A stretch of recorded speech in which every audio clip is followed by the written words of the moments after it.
The Monkey's Paw by W. W. Jacobs. 1. Without, the night was cold and wet, but in the small parlor of Laburnum Villa, the blinds were drawn and the fire burned brightly. Father and son were at chess, the former, who possessed ideas about the game involving radical changes, putting his king into such sharp and unnecessary perils that it even provoked comment from the white-haired old lady knitting placidly by the fire. "Hark at the wind," said Mr. White, who, having seen a fatal mistake after it was too late, was amiably desirous of preventing his son from seeing it. "I'm listening," said the latter, grimly surveying the board as he stretched out his hand. "Check. I should hardly think that he'd come tonight," said his father, with his hand poised over the board. "Mate," replied the son. "That's the worst of living so far out," bawled Mr. White, with sudden and unlooked-for violence. "Of all the beastly, slushy, out-of-the-way places to live in, this is the worst. Pathway's a bog, and the road's a torrent. I don't know what people are thinking about. I suppose because only 2 houses in the road are let, they think it doesn't matter."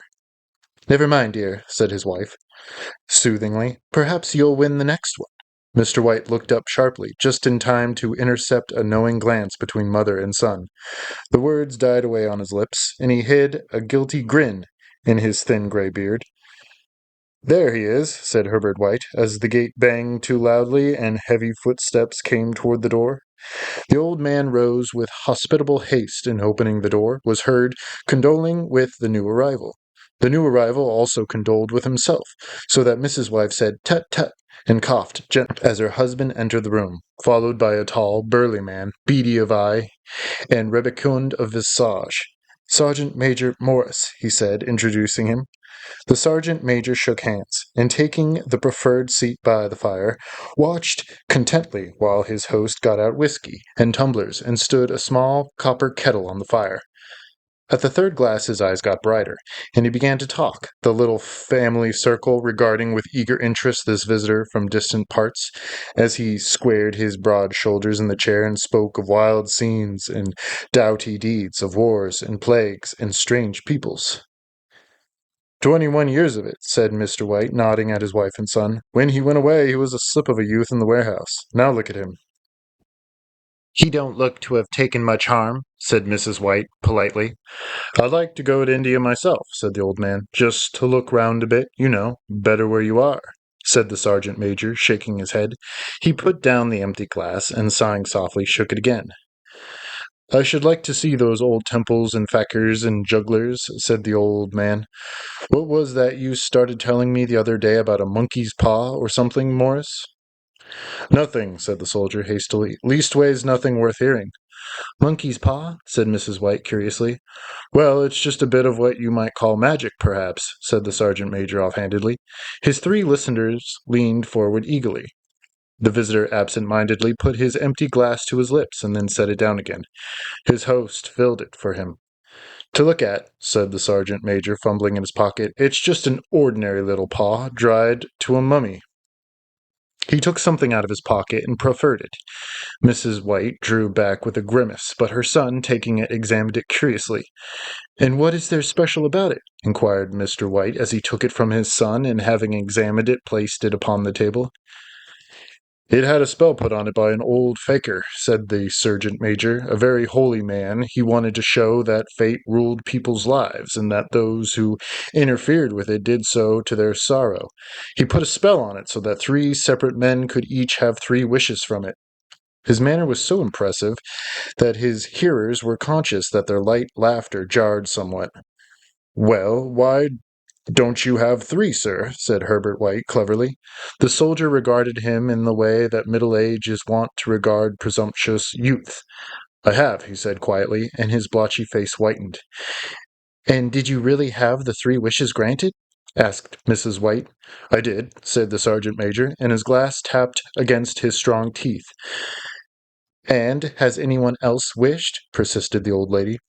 "The first man had his 3 wishes, yes," was the reply. "I don't know what the first 2 were, but the third was for death. That's how I got the paw." His tones were so grave that a hush fell upon the group. "If you've had your 3 wishes, it's no good to you now," "Then, Morris," said the old man at last, "what do you keep it for?" The soldier shook his head. "Fancy, I suppose," he said slowly. "I did have some idea of selling it, but I don't think I will. It has caused enough mischief already. Besides, people won't buy. They think it's a fairy tale, some of them, and those who do think anything of it want to try it first and pay me afterward." "If you could have another 3 wishes," said the old man, eyeing him keenly, "would you have them?" "I don't know," said the other. "I don't know." He took the paw, and dangling it between his forefinger and thumb, suddenly threw it upon the fire. White, with a slight cry, stooped down and snatched it off. "Better let it burn," said the soldier solemnly. "If you don't want it, Morris," said the other, "give it to me." "I won't," said his friend doggedly. "I threw it on the fire. If you keep it, don't blame me for what happens. Pitch it on the fire again like a sensible man." The other shook his head and examined his new possession closely. "How do you do it?" he inquired. "Hold it up in your right hand and wish aloud," said the sergeant major. "But I warn you of the consequences." "Sounds like the Arabian Nights," said Mrs. White, as she rose and began to set the supper. "Don't you think you might wish for 4 pairs of hands for me?" Her husband drew the talisman from pocket, and then all three burst into laughter as the sergeant major, with a look of alarm on his face, caught him by the arm. "If you must wish," he said gruffly, "wish for something sensible." Mr. White dropped it back in his pocket and, placing chairs, motioned his friend to the table. In the business of supper, the talisman was partly forgotten, and afterward the three sat listening in an enthralled fashion to a second installment of the soldier's adventures in India. "If the tale about the monkey's paw is not more truthful than those he has been telling us," said Herbert, as the door closed behind their guest, just in time for him to catch the last train, "we shan't make much out of it." "Did you give him anything for it, father?" inquired Mrs. White, regarding her husband closely. "A trifle," said he, coloring slightly. "He didn't want it, but I made him take it, and he pressed me again to throw it away. Likely," said Herbert, with pretended horror. "Why, we're going to be rich and famous and happy. Wish to be an emperor, father, to begin with. Then you can't be henpecked." He darted round the table, pursued by the maligned Mrs. White, armed with an anti-mascaras. Mr. White took the paw from his pocket and eyed it dubiously. "I don't know what to wish for, and that's a fact," he said slowly. "It seems to me I've got all I want." "If you only cleared the house, you'd be quite happy, wouldn't you?" said Herbert, with his hand on his shoulder. "Well, wish for 200 pounds, then. That'll just do it." His father, smiling shamefacedly at his own credulity, held up the talisman, as his son, with a solemn face, somewhat marred by a wink at his mother, sat down at the piano and struck a few impressive chords. "I wish for 200 pounds," said the old man distinctly. A fine crash from the piano greeted the words, interrupted by a shuddering cry from the old man. His wife and son ran toward him. "It moved," he cried, with a glance of disgust at the object as it lay on the floor. "As I wished, it twisted in my hand like a snake." "Well, I don't see the monkey," said his son as he picked it up and placed it on the table, "and I bet I never shall." "It must have been your fancy, father," said his wife, regarding him anxiously. He shook his head. "Never mind, though, there's no harm done, but it gave me a shock all the same." They sat down by the fire again while the two men finished their pipes. Outside, the wind was higher than ever, and the old man started nervously at a sound at the door, banging upstairs. A silence unusual and depressing settled upon all three, which lasted until the old couple rose to retire for the night. "I expect you'll find the cash tied up in a bag in the middle of your bed," said Herbert, as he bade them good night, "and something horrible squatting up on top of your wardrobe, watching you as you pocket your ill-gotten gains." He sat alone in the darkness, gazing at the dying fire, and seeing faces in it. The last face was so horrible and so simian that he gazed at it in amazement. It got so vivid that, with a little uneasy laugh, he felt on the table for a glass containing a little water, to throw over it. His hand grasped the monkey's paw, and with a little shiver he wiped his hand on his coat and went up to bed. 2. In the brightness of the wintry sun next morning, as it streamed over the breakfast table, he laughed at his fears. There was an air of prosaic wholesomeness about the room which it had lacked on the previous night, and the dirty, shriveled little paw was pitched on the sideboard with a carelessness which betokened no great belief in its virtues. I suppose all old soldiers are the same, said Mrs. White. The idea of our listening to such nonsense. How could wishes be granted in these days? And if they could, how could £200 hurt you, father? Might drop on his head from the sky, said the frivolous Herbert. Morris said the things happened so naturally, said his father, that you might, if you so wished, attribute it to coincidence. Well, don't break into the money before I come back, said Herbert as he rose from the table. I'm afraid it'll turn you into a mean, avaricious man, and we shall have to disown you. His mother laughed, and following him, watched him down the road, and returning to the breakfast table, was very happy at the expense of her husband's credulity, all of which did not prevent her from scurrying to the door at the postman's knock, nor prevent her from referring somewhat shortly to retired sergeant majors of bibulous habits when she found that the post brought a tailor's bill. Herbert will have some more of his funny remarks, I expect, when he comes home, she said, as they sat at dinner. I dare say, said Mr. White, pouring himself out some beer, but for all that the thing moved in my hand, that I'll swear to. You thought it did, said the old lady soothingly. I say it did, replied the other. There was no thought about it. I had just, what's the matter? His wife made no reply. She was watching the mysterious movements of a man outside, who, peering in an undecided fashion at the house, appeared to be trying to make up his mind to enter. In mental connection with the £200, she noticed that the stranger was well dressed, and wore a silk hat of glossy newness. 3 times he paused at the gate, and then walked on again. The 4th time he stood with his hand upon it, and then with sudden resolution flung it open and walked up the path. Mrs. White at the same moment placed her hands behind her, and hurriedly unfastening the strings of her apron, put that useful article of apparel beneath the cushion of her chair. She brought the stranger, who seemed ill at ease, into the room. He gazed at her furtively, and listening in a preoccupied fashion as the old lady apologized for the appearance of the room and her husband's coat, a garment which he usually reserved for the garden. She then waited, as patiently as her sex would permit, for him to broach his business, but he was at first strangely silent. I was asked to call, he said at last, and stooped and picked a piece of cotton from his trousers. I come from Ma and Megan's. The old lady started. Is anything the matter? She asked, breathlessly. Has anything happened to Herbert? What is it? What is it? Her husband interposed. There, sit there, mother, he said hastily. Sit down and don't jump to conclusions. You've not brought bad news, I'm sure, sir. And he eyed the other wistfully. I'm sorry, began the visitor. Is he hurt? Demanded the mother wildly. The visitor bowed in assent. Badly hurt, he said quietly, but he is not in any pain. Oh, thank God, said the old woman, clasping her hands. Thank God for that. She broke off suddenly as the sinister meaning of the insurance dawned upon her, and she saw the awful confirmation of her fears in the other's averted face. She caught her breath, and turning to her slower-witted husband, laid her trembling old hand upon his.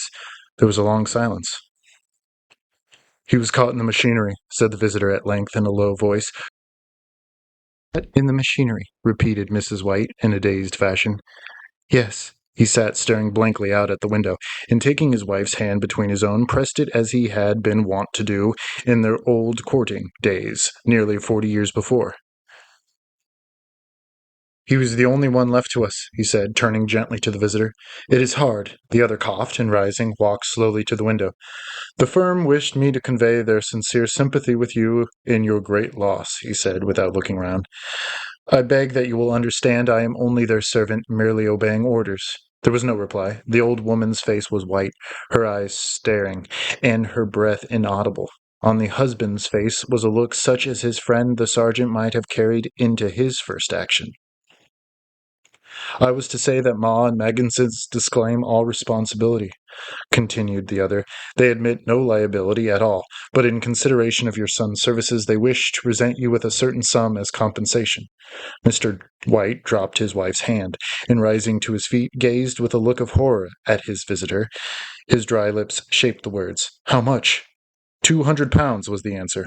Unconscious of his wife's shriek, the old man smiled faintly, put out his hands like a sightless man, and dropped a senseless heap to the floor. 3. In the huge new cemetery, some 2 miles distant, the old people buried their dead and came back to a house steeped in shadow and silence.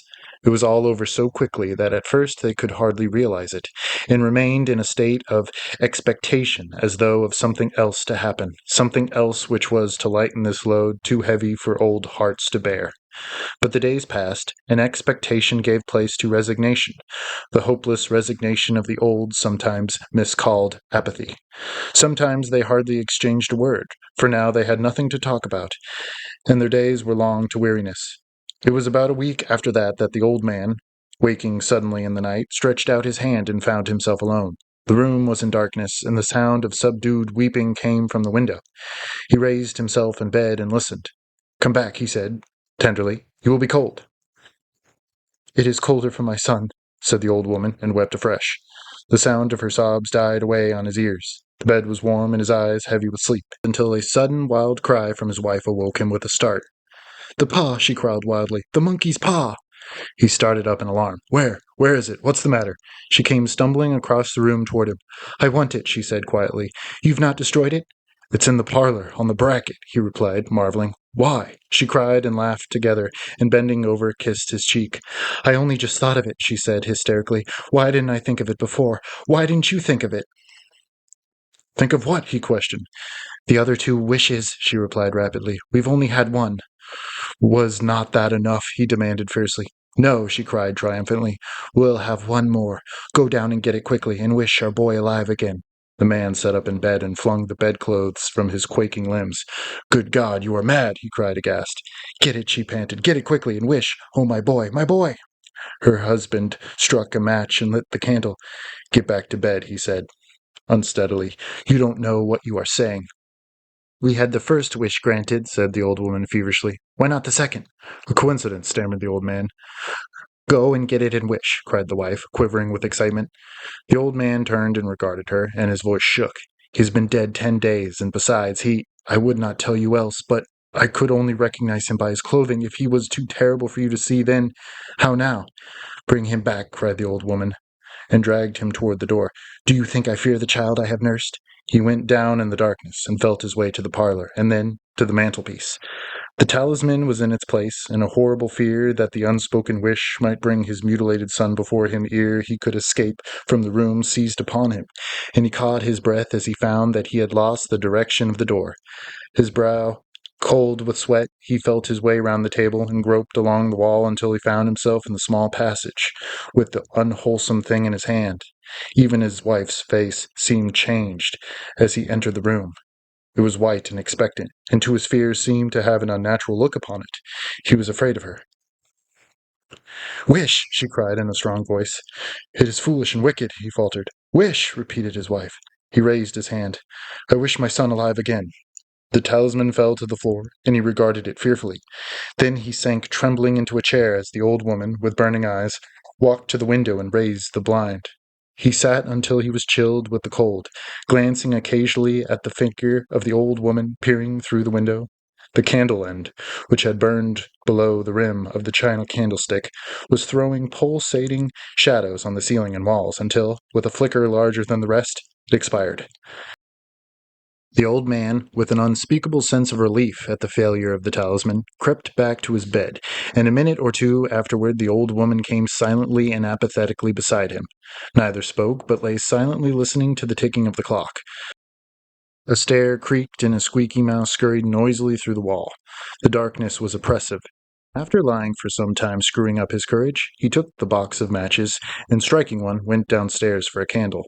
At the foot of the stairs the match went out, and he paused to strike another. And at the same moment a knock, so quiet and stealthy as to be scarcely audible, sounded on the front door. The matches fell from his hand and spilled in the passage. He stood motionless, his breath suspended until the knock was repeated.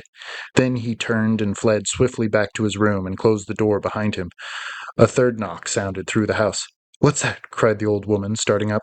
"A rat," said the old man in shaking tones. "A rat. It passed me on the stairs." His wife sat up in bed, listening. A loud knock resounded through the house. "It's Herbert!" she screamed. "It's Herbert!" She ran to the door, but her husband was before her, and catching her by the arm, held her tightly.